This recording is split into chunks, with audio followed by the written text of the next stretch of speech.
तुलसीदास जी द्वारा रचित श्री रामचरितमानस। नमस्कार दोस्तों, मैं रेनू यहाँ पर शिव जी पार्वती जी को रामचंद्र जी के मनुष्य का रूप जन्म लेने का कारण बता रहे हैं। ये बात सच है कि भगत के वश में भगवान होता है। भगत के प्रेम के कारण ईश्वर कुछ भी कर सकता है। प्लीज़ मुझे सहयोग करने के लिए मुझे सब्सक्राइब करें। बड़ू मगी चरण गही रहियो ऐब मस्तु करुणा निधि कहियो। अब तुम मम अनुशासन मानी बसऊं जाए सुरपति राजधानी। ऐसा वर मांगकर राजा भगवान के चरण पकड़े रह गए। तब दया के निधान भगवान ने कहा, ऐसा ही हो। अब तुम मेरी आज्ञा मानकर देवराज इंद्र की कहानी अमरावती में जाकर वास करो। तहाँ करी भोग विलास तात गए कछु काल पुनि होयूं। अबद भुआल तब मैं हो तुम्हार सुत। हे तात, वहाँ स्वर्ग के बहुत से भोग कर कुछ काल बीत जाने पर तुम अवध के राजा होगे। तब मैं तुम्हारा पुत्र होऊंगा। जय सुनी सादर नर बड़ भागी भव तरहणि ममता मद त्यागी। आदि शक्ति जहीं जग उपजाया सो अब तरई मोरिये माया। जिन चरित्रों को बड़े भाग्यशाली मनुष्य आदर सही सुनकर ममता और मत त्याग कर भाव सागर से तर जाएंगे।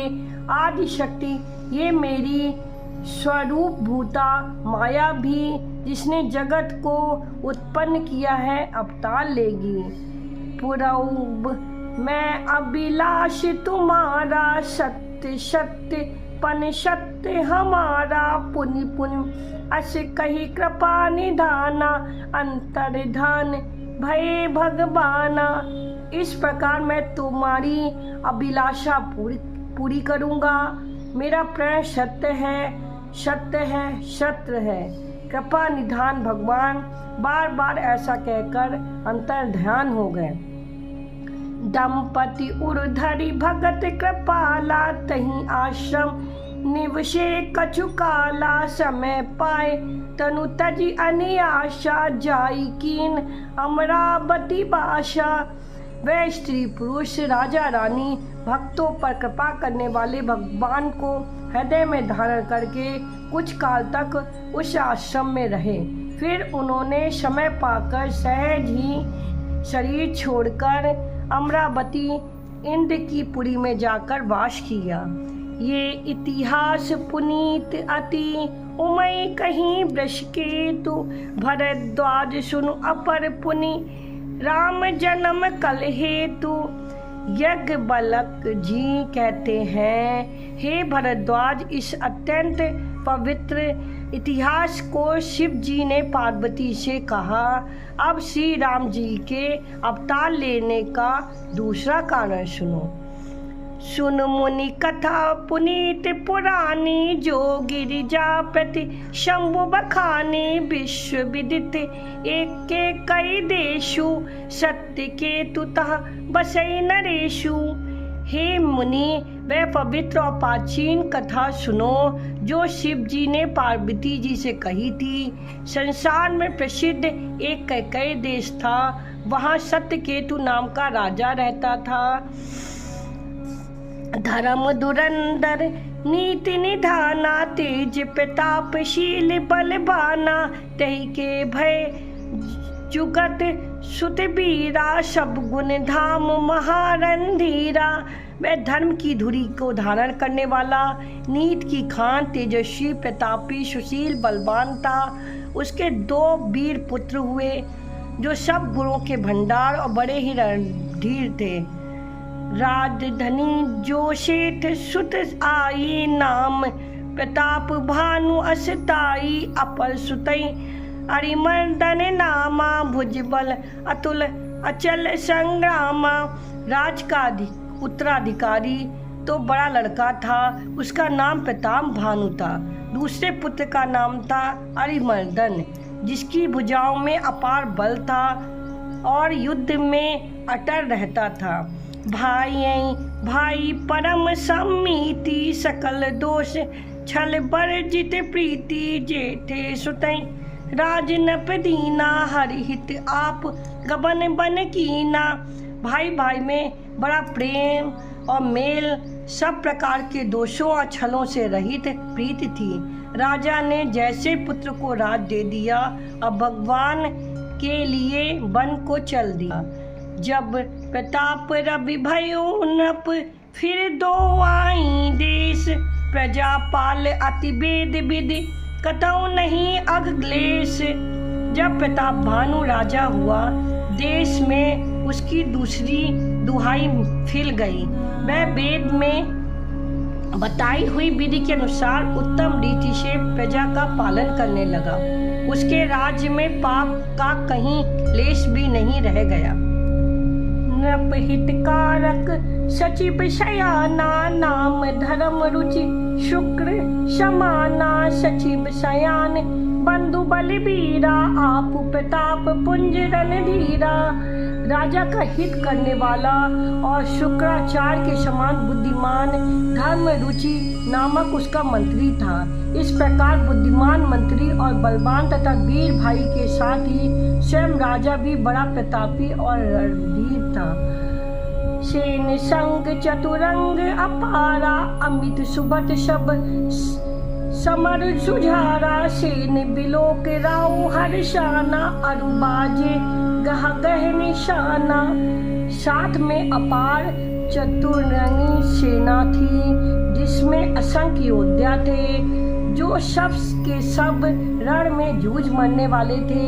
अपनी सेना को देखकर राजा बहुत प्रसन्न हुआ और घमाघम नगाड़े बजाने लगा। विजय हेतु कटकई बनाई, सुदनी साधि नप चलो बजाई। जहाँ तहाँ पड़ी अनेक लड़ाई, जीते सकल भूप बड़ी आई। दिग्विजय के लिए सेना सजाकर वह राजा शुभ दिन साध कर और डंका बजाकर चला। जहाँ तहाँ बहुत सी लड़ाइयाँ हुई, उसने सब राजाओं को बलपूर्वक जीत लिया। स्वाबस विश्व करी बाहुबल, निज पुर कीन प्रवेशु। अरथ धर्म कामादि सुख, सेवई समय नरेशु। संसार भर को अपनी भुजाओं के बल में वश में करके राजा अपने नगर में प्रवेश किया। राजा अर्थ धर्म और काम आदि के सुखों का समय अनुसार सेवन करता था। भूप प्रताप भानु बल पाई, काम धेनु भय भूमि सुहाई। सब सुख वर्जित प्रजा सुखारी, धर्मशील सुंदर नर नारी। राजा प्रताप भानु का बल पाकर भूमि सुंदर कामधेनु हो गई। उनके राज्य में प्रजा सब प्रकार के दुखों से रहित और सुखी थी और सभी स्त्री पुरुष सुंदर और धर्मान थे। सचिव धर्म रुचि हरि प्रद प्रीति, नृप हित हेतु सिखब नित नीति। गुर सुर संत पितर मही देवा, करई सदा नृप सबके सेवा। धर्म रूपी मंत्री का श्री हरि के चरणों में प्रेम था। वह राजा के हित के लिए सदा उसकी नीति सिखाया करता था। राजा गुरु देवता संत पितर और ब्राह्मण इन सब की सदा सेवा करता रहता था। भूमि धर्म जय वेद बिखाने, सकल करे सादर सुख पाने। दिन प्रतिदेय विविध विधि दाना, सुनई शास्त्र बड़े वेद पुराना। वेदों में राजाओं के जो धर्म बताए गए हैं, राजा सदा आदर पूर्वक और सुख मानकर उन सब का पालन करता था। प्रतिदिन अनेक प्रकार के दान देता और उत्तम शास्त्र वेद और पुराण सुनता था।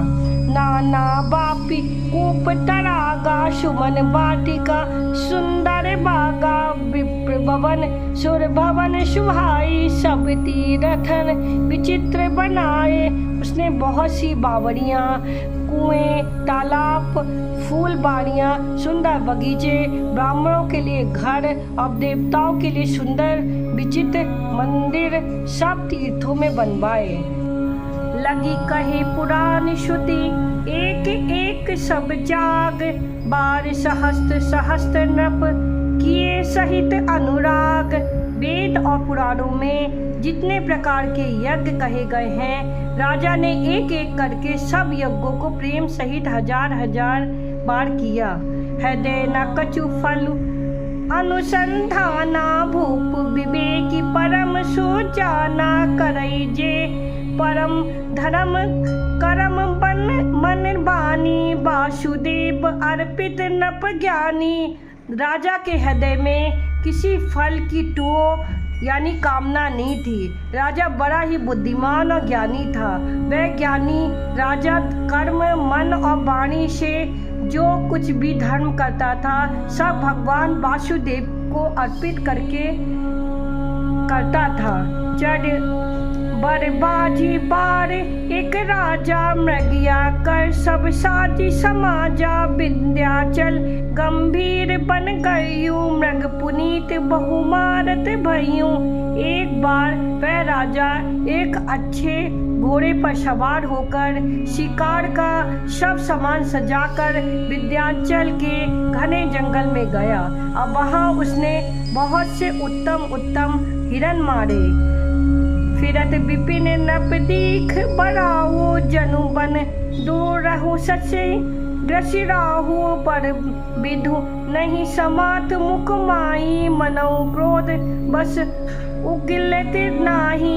राजा ने वन में फिरते हुए एक सूअर को देखा। दांतों के कारण वह ऐसा दिख पड़ता था मानो चंद्रमा को ग्रस कर मुंह में पकड़कर राहु वन में आ छिपा हो। चंद्रमा बड़ा होने से उसके मुंह में समाता नहीं है, मानो क्रोध बस वह भी उसे उगलता नहीं है। कोल कराल दशन छब गाई, तनु विशाल पीबल अधिकाई। घुरघुरात है आरो पाए, चकित बिलोकत कान उठाए। ये तो सूअर के भयानक दांतों की शोभा कही गई है। इधर इसका शरीर भी बहुत विशाल और मोटा था। घोड़े की आहट पाकर वह घुरघुराता हुआ कान उठाए चौकन्ना होकर देख रहा था। नील महेश्वर शिखर सम देख विशाल बड़ाऊ, चपर चले हद सटुक नप हाँ कि न होई निभाऊ। नील पर्वत के शिखर के समान विशाल शरीर वाले उस सूअर को देखकर राजा घोड़े की चाबुक लगाकर तेजी से चला और उसने सूअर को ललकारा कि अब तेरा बचाव नहीं हो सकता। आप बत देख अधिक रब बाजी, चले बड़ा मोड़त गति भाजी। तुरत कीन नप सर संदाना, मही मिल गयूं बिलोकत बाना। अधिक शब्द करते हुए घोड़े को अपनी तरफ आता देखकर सूअर पवन वेग से भाग चला। राजा ने तुरंत ही बाण को धनुष पर चढ़ाया। सूअर बाण को देखते ही धरती में दुबक गया। तकी तकी तीर महिष चलावा, करी छल सूअर शरीर बचावा। प्रगटत दुरऊ जाई मृग भागा, ऋष बस भूप चले संग लागा।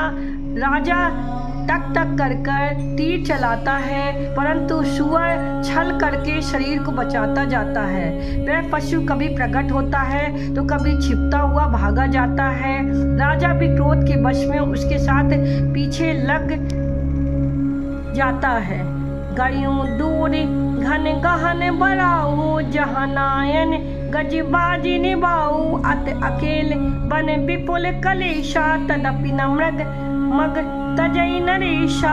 सूअर बहुत दूर ऐसे घने जंगल में चला गया जहाँ हाथी घोड़े का निवाह नहीं था। राजा बिल्कुल अकेला था। वन में कलेश भी बहुत था, फिर भी राजा ने उस पशु का पीछा नहीं छोड़ा। कोल बिलोक भूपि पर धीरा, भागी बैठ गिर गुहा गंभीरा। आगम देख नप अति पछताए, फिरऊ महाबन परे भुलाए। राजा को बड़ा धैर्यवान देखकर शूहर भागकर पहाड़ की एक गहरी गुफा में जा घुसा। उसने जाना कठिन देखकर राजा को बहुत पछता कर लौटना पड़ा, पर उस घोर वन में वह रास्ता भूल गया।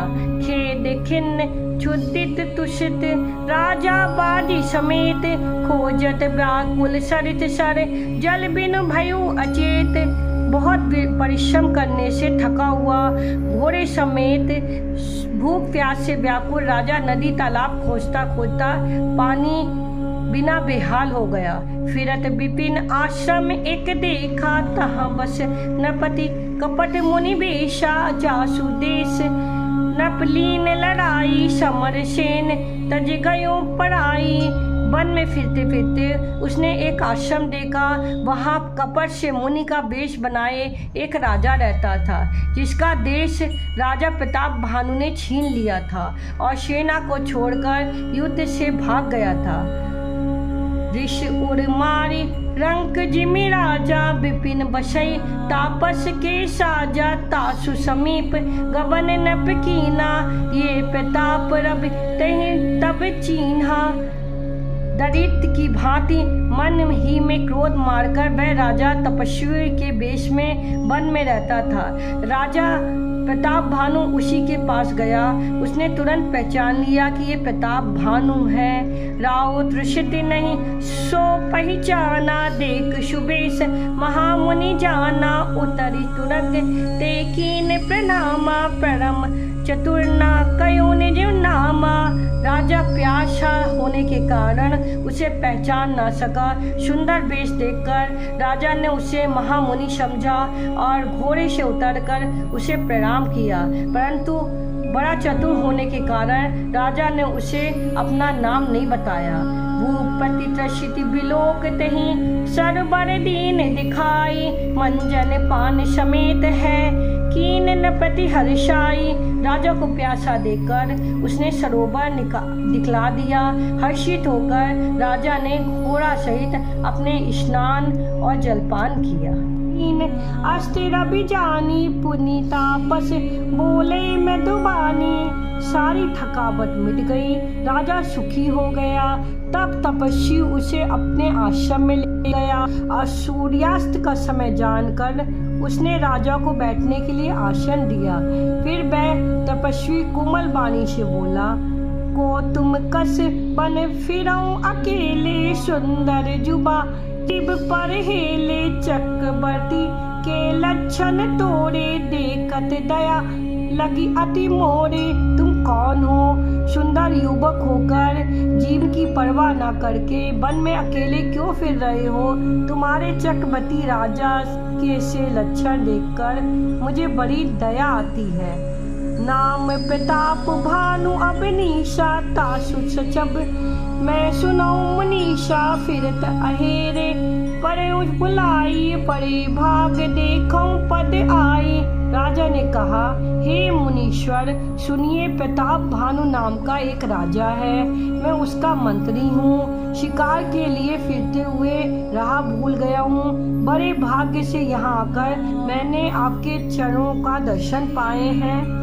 तुलसी जैसी भवतव्यता जैसे मिली, सहाय आपन आप बही, ताही पही ताही तहाँ ले जाए। तुलसीदास जी कहते हैं, जैसी भव्यता होनहार होती है वैसे ही सहायता मिल जाती है। या तो वह आप ही उसके पास आती है या उसको वहाँ ले जाती है। नाथ आयुष धर शीशा, बांधी तुरग तरु बैठ महिषा, नप बहुभांति प्रशंस उताही, चरण बंद निज भाग्य सराई। हे नाथ, बहुत अच्छा, ऐसा कह करके उसकी आज्ञा सिर चढ़ाकर घोड़े को वृक्ष में बांध करके राजा बैठ गया। राजा ने उसकी बहुत प्रकार से प्रशंसा की, उसके चरणों की वंदना करके अपने भाग्य की सराहना करी। पुण्य बैलो बोलो मधु गिरा सुहाई, जानी पिता प्रभु करऊं ढिठाई, मोहि मुनिष सुत सेवक जानी, नाथ नाम निज कहूँ बखानी।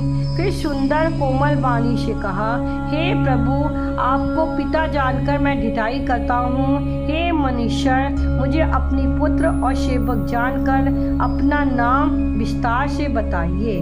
तही न जाने न पैसो जाना, भूप सहद सो कपट सयाना, बैर पुनि छत्री पुनि राजा, छल बल कीन चहे निज काजा।